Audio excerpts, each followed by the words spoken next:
Aujourd'hui dans une nouvelle vidéo pour vous faire une petite recette gourmande. Donc il s'agit de fondant au chocolat et de sa crème anglaise. Si cette vidéo vous intéresse, n'hésitez pas à regarder la suite. Donc voilà, je suis prête à commencer la recette.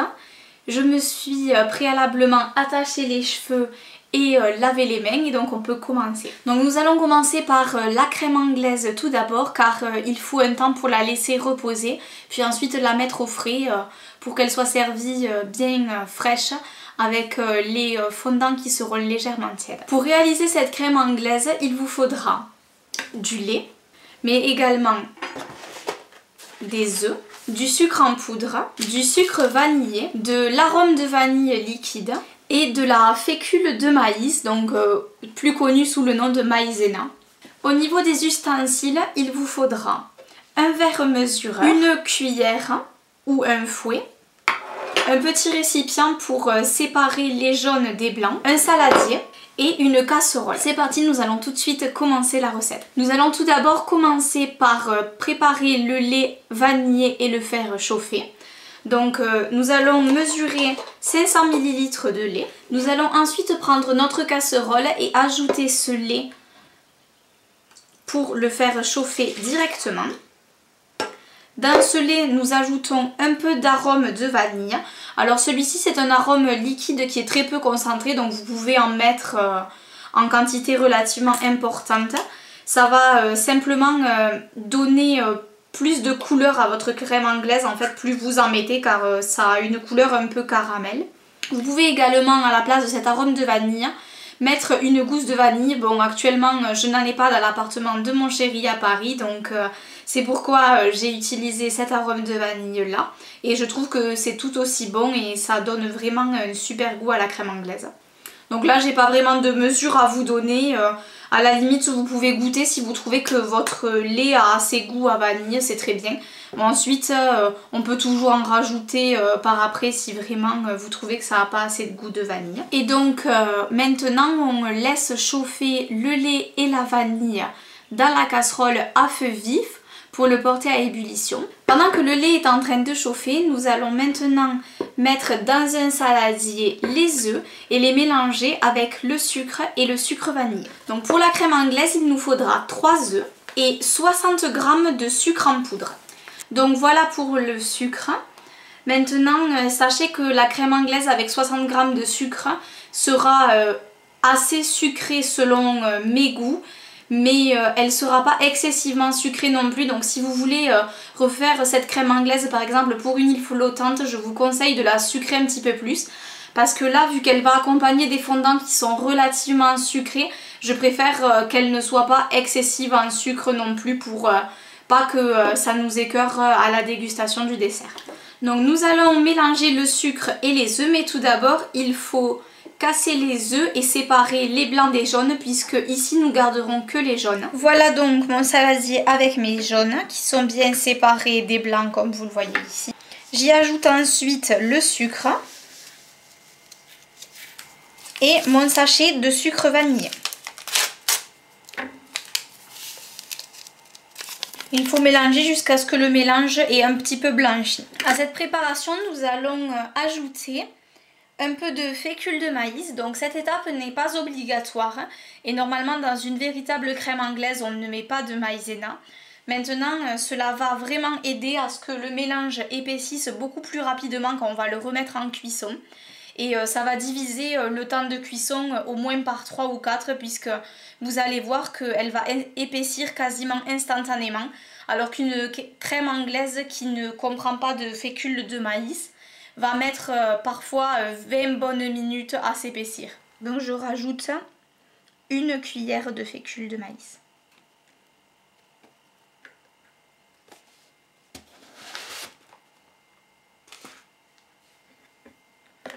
Et je mélange l'ensemble. Nos deux préparations séparées sont maintenant terminées et nous allons les assembler. Donc comme vous pouvez le voir ici, le lait est toujours dans la casserole et il a été porté à ébullition. Et nous allons maintenant le mélanger au jaune d'œuf.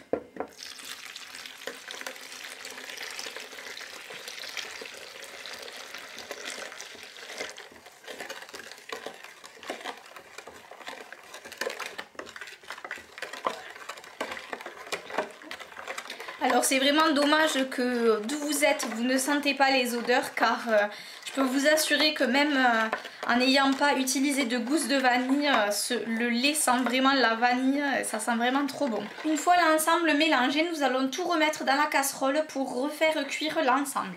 Nous sommes maintenant du côté cuisson et nous allons faire chauffer l'ensemble de la préparation sans cesser de remuer. Et ceci jusqu'à ce que le mélange épaississe.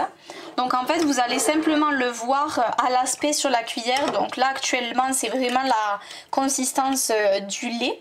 Et ensuite ça va épaissir et ça va former vraiment une crème un petit peu plus épaisse. Maintenant dès que ça commence à épaissir, je vous conseille de tout de suite la sortir du feu. Car ça va être très rapide avec la fécule de maïs. Le mélange va prendre instantanément et dès que ça commence à épaissir ensuite, même une fois sortie du feu, elle va vraiment être encore plus épaisse. Et contrairement au lait que nous avons porté à ébullition à feu vif, cette étape-ci se fait vraiment à feu doux et en général, elle prend beaucoup de temps quand on n'utilise pas la fécule de maïs comme j'ai pu vous le dire précédemment. Donc c'est une étape qui, si vous faites la véritable recette de la crème anglaise, va vous demander un petit peu de patience.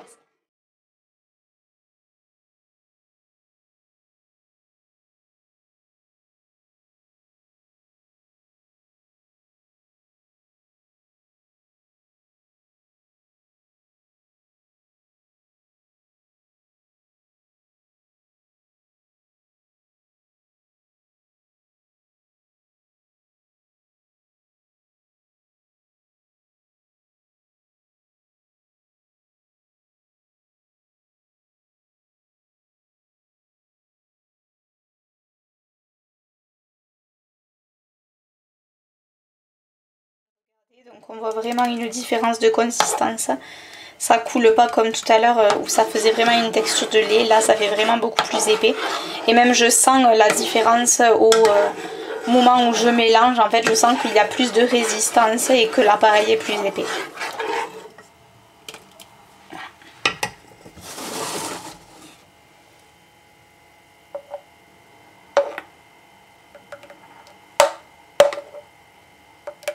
Donc voilà, la crème anglaise est prête. Il n'y a plus qu'à la laisser refroidir et ensuite on va la mettre au frigo.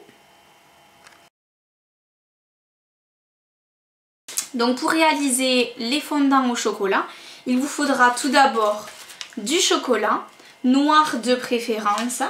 Et moi j'achète du Nestlé Dessert car je trouve que c'est un chocolat qui va facilement fondre et s'incorporer aux recettes. Maintenant vous pouvez acheter du chocolat noir d'autres marques si vous le souhaitez, mais j'ai vraiment une préférence pour celui-ci. Ensuite il vous faudra du beurre, mais également des œufs, du sucre en poudre et de la farine. Niveau matériel, vous aurez besoin d'un verre mesureur, d'un saladier, d'une cuillère ou bien d'un fouet, d'une ou deux casseroles pour faire fondre le beurre et le chocolat. Donc moi je préfère faire fondre le chocolat séparément dans un bol qui sera au bain-marie dans la casserole. Vous pouvez évidemment faire fondre votre chocolat au micro-ondes si vous le maîtrisez bien. Maintenant moi j'ai un micro-ondes à disposition et je préfère pas faire de bêtises. Le chocolat c'est quand même quelque chose de très particulier, donc déjà le faire fondre directement à même la casserole, moi je vous conseille vraiment pas. Car si la matière grasse se dissocie du reste, ben c'est foutu, vous pouvez jeter votre chocolat et il faut recommencer en fait à en faire fondre une autre tablette. Et au micro-ondes c'est pareil, il faut éviter que ce soit trop fort, alors il faut vraiment bien connaître votre micro-ondes. Et la solution la plus simple pour moi c'est une petite casserole dans laquelle on met de l'eau et on rajoute le bol par-dessus avec les carrés de chocolat, ils vont fondre très doucement. Et pour moi c'est la meilleure façon de garder le mélange homogène, que le résultat soit le plus parfait possible. Il vous faudra également un couteau pour couper le beurre et des moules. Alors soit vous choisissez de faire un grand fondant au chocolat dans un moule comme celui-ci. Moi je ne vais pas choisir cette option, je vais plutôt prendre des petits moules. Alors ici ce sont des moules à financier. Moi d'habitude je préfère le faire dans des moules à cupcake ou moules muffins en fait. Tout simplement parce que ça fait des petits fondants ronds et je les trouve vraiment super, surtout que ça permet de choisir la portion que l'on prend. Pour les gourmands, ils en prendront plutôt 2 voire 3, alors que si on veut un petit peu limiter ces écarts, on peut choisir de n'en prendre qu'un. C'est pourquoi ici je vais choisir des petits moules, même si je n'ai pas de moules à muffins à disposition. Des moules à financier feront très bien l'affaire et cela permettra de manger que 1 ou 2 petits fondants au chocolat pour éviter de pas exagérer sur cet écart, car comme vous le savez, même si je suis très gourmande, je fais attention à ce que je mange et donc je vais pas abuser des fondants au chocolat. Donc on va commencer tout de suite par découper le beurre qu'il nous faut et le mettre dans la casserole pour le faire fondre. Donc nous avons besoin de 100 g de beurre. Donc voilà, cela représente à peu près cette quantité là. Et nous allons tout de suite le mettre à fondre à feu doux. Nous allons ensuite découper la tablette de chocolat en carré pour les faire fondre également. Donc là vous aurez besoin de la totalité de la tablette, c'est-à-dire 200 g. Ça sent trop bon, je vous transmets les odeurs là. Imaginez-vous du chocolat noir. Ça sent trop bon. Bon, ceux qui n'aiment pas le chocolat, je suis désolée, cette recette elle est pas trop pour vous. Il y en aura d'autres, vous inquiétez pas. Donc je découpe en carré, alors relativement grossièrement, hein, je ne vais pas tous les découper. Déjà je découpe les différentes barres de chocolat pour que ça fonde le plus vite possible. Celle-là ne veut pas se couper. Hop. Voilà, relativement grossièrement, en 2, en 3. C'est vrai que faire fondre le chocolat au bain-marie, c'est un petit peu plus long que le micro-ondes. Maintenant, on n'a pas de risque de rater la recette, donc du coup, je préfère pas prendre de risque moi personnellement. Mais après, chacun fait ce qu'il a envie. Donc voilà, les carrés de chocolat sont découpés. Et maintenant, je vais venir rajouter un tout petit peu d'eau dans ma casserole. Et ensuite, je poserai le bol dans la casserole pour faire fondre le chocolat.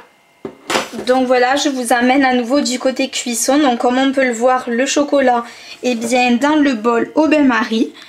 Et le beurre est en train de fondre sagement dans la casserole. Donc pendant que le chocolat et le beurre sont en train de fondre, nous allons continuer la recette. Donc pour cela, il nous faut 3 œufs. Nous allons casser directement dans le saladier puisque cette fois-ci, il nous faut des œufs entiers. Je vais ensuite ajouter 100 g de sucre en poudre à mes œufs et 50 g de farine. Et je mélange maintenant l'ensemble. J'ajoute donc ensuite le beurre qui est fondu. Alors là, c'est vraiment l'étape plaisir ultime niveau olfactif de la recette. Parce que je pense qu'il y en a beaucoup dans mon cas, parce que j'ai déjà beaucoup d'amis qui m'ont dit que c'était le cas. Mais j'adore l'odeur du beurre fondu, donc c'est vraiment un truc... c'est un plaisir de faire des recettes comme ça où on utilise du beurre fondu parce que ça sent tellement bon. Et ensuite, j'ajoute le chocolat. La préparation pour les fondants est prête. Nous allons maintenant remplir les petits moules. Et voilà, nos fondants sont prêts à être enfournés dans un four préalablement préchauffé à 200 degrés. Et on va les laisser cuire pendant environ 15 minutes. Maintenant, sachant que ce sont des petits moules, je vais quand même les surveiller et peut-être les sortir aux alentours des 11-12 minutes. À la sortie du four, ils doivent quand même garder un aspect très peu cuit. Et ne vous inquiétez pas, ensuite, une fois qu'ils auront légèrement refroidi, vous pourrez les démouler très facilement. Voilà, donc les fondants sont cuits. Je les ai fait cuire environ 12 minutes, car ils sont dans des moules relativement petits. Donc comme vous pouvez le voir, certains ont craqué au centre et on remarque qu'ils ne sont pas tout à fait cuits à l'intérieur. C'est tout à fait normal, puisque on cherche à avoir vraiment le côté fondant du gâteau et non pas comme un moelleux au chocolat. Donc si vous les voulez plus cuits, évidemment vous les laissez un petit peu plus dans le four, mais moi c'est comme ça que je les aime quand on les coupe. J'adore que le chocolat soit vraiment fondant et qui coule à l'intérieur. Donc nous allons maintenant les démouler puisqu'ils ont légèrement tiédi. Alors à l'aide d'un couteau, je passe légèrement sur les bords. J'évite de toucher réellement le gâteau. En fait, je pousse plutôt le moule en silicone pour éviter que ce soit accroché. Ça va nous aider à les démouler beaucoup plus facilement. L'intérêt d'utiliser un moule en silicone, c'est surtout que ça va être très facile à démouler et qu'on n'aura pas besoin d'utiliser de matière grasse pour beurrer le moule, puisque vous avez bien vu que je n'ai absolument pas beurré le moule. Donc là, il se décolle vraiment très facilement des côtés, ce qui prouve qu'ils sont bien cuits. Puisqu'en fait, dans ces gâteaux-là, ce qu'on recherche, c'est que l'extérieur du gâteau soit cuit et l'intérieur soit vraiment très peu cuite en fait. Donc c'est une préparation très simple et les gâteaux vous pouvez vraiment les faire cuire. Par exemple si vous vous invitez lors d'un repas, vous pouvez les faire cuire juste au moment de manger le plat. Et ils seront parfaits à démouler juste au moment du dessert et tièdes, c'est vraiment délicieux. Moi je l'ai fait un petit peu à l'avance aujourd'hui tout simplement parce que je pars chez ma belle-maman et que le temps de la route etc. je vais devoir les mettre dans une petite boîte, donc je les démoule et soit on les fera réchauffer légèrement au micro-ondes, soit on les mangera comme ça, mais je peux vous assurer que même froid à température ambiante, c'est vraiment très bon. Je vais maintenant démouler les fondants.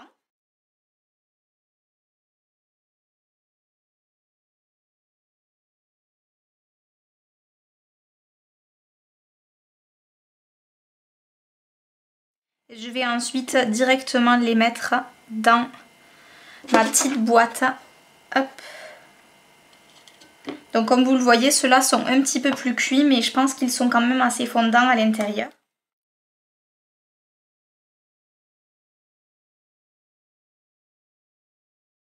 Voilà, ma recette des petits fondants au chocolat avec leur crème anglaise est terminée. J'espère que cette vidéo vous aura plu. Si c'est le cas, n'hésitez pas à me laisser un petit pouce vert, mais également à m'écrire en commentaire si ça vous tente de tester cette recette ou si vous l'avez déjà faite chez vous. Je fais plein de gros bisous à tous les gourmands et les gourmandes qui me regardent et je vous dis à bientôt dans une nouvelle vidéo. Bisous!